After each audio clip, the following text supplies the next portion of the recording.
ఇంకొక పక్క ఎడ్యుకేషన్ గురించి చెప్పాను చాలా స్పష్టంగా మీకు అందరికీ.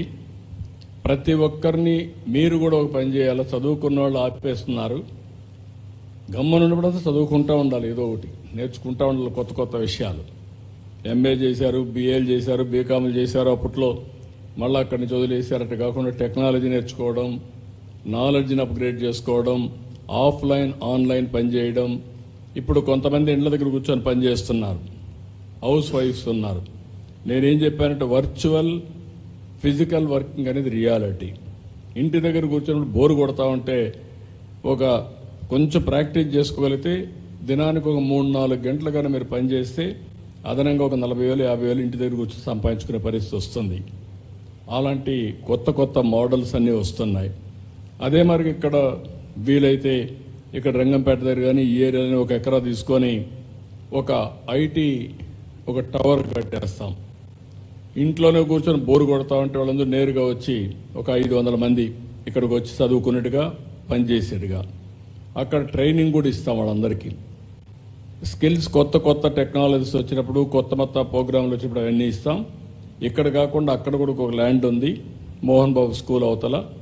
ఆ ల్యాండ్ కూడా తీసుకొని అవసరమైతే అక్కడ కూడా కొన్ని టవర్స్ కట్టి వర్కింగ్ స్పేస్ కింద ఐటీ కంపెనీలు తెచ్చి అక్కడ పెట్టగలిగితే ఈ ప్రాంతంలో ఉండే వాళ్ళందరికీ ఇక్కడే ఉద్యోగాలు వచ్చేట్టుగా, ఇక్కడే పని చేసుకున్నట్టుగా తయారు చేస్తాం.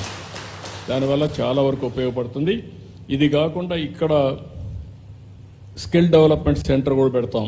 ఇక్కడుండే పిల్లలందరికీ, చదువుకున్న వాళ్ళందరికీ ట్రైనింగ్ ఇవ్వడానికి టెక్నాలజీ కానీ స్కిల్ డెవలప్మెంట్ కానీ అవన్నీ ఇచ్చి ఇక్కడ మిమ్మల్ని పాస్ చేసి నేరుగా శ్రీ సిటీకి పంపించి అక్కడ ఉద్యోగాలు కూడా ఇప్పిస్తాం. ఎవ్వరు కూడా అన్ఎంప్లాయిడ్గా ఉండకుండా పని కల్పించే బాధ్యత తీసుకుంటాం. ఆ ఉద్యోగాలు కూడా ఇస్తాం. రెండవది మీరు చూస్తే తిరుపతిలో బేస్ చేసుకొని ఇక్కడ మనకు ఎలాంటి అవకాశాలు ఉన్నాయో బేస్ చేసుకొని ఒక ఇంటికి ఒక ఆంటర్ప్రెన్యూర్ని తయారు చేయాలని నా ఆలోచన.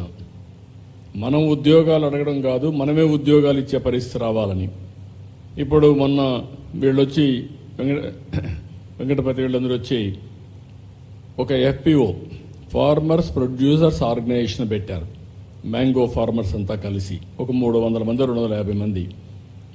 దాంట్లో ఒక ఆఫీస్ పెట్టుకోవచ్చు, ఒక 10 మందికి ఉద్యోగాలు ఇవ్వచ్చు.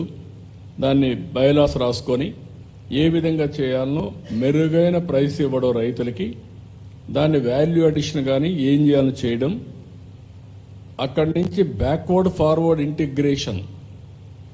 చెట్టు ఉంది, అక్కడి నుంచి ఏ విధంగా పంట దిగుబడి పెంచాలి, బెస్ట్ ప్రాక్టీస్ తేవాలి, పోస్ట్ హార్వెస్టింగ్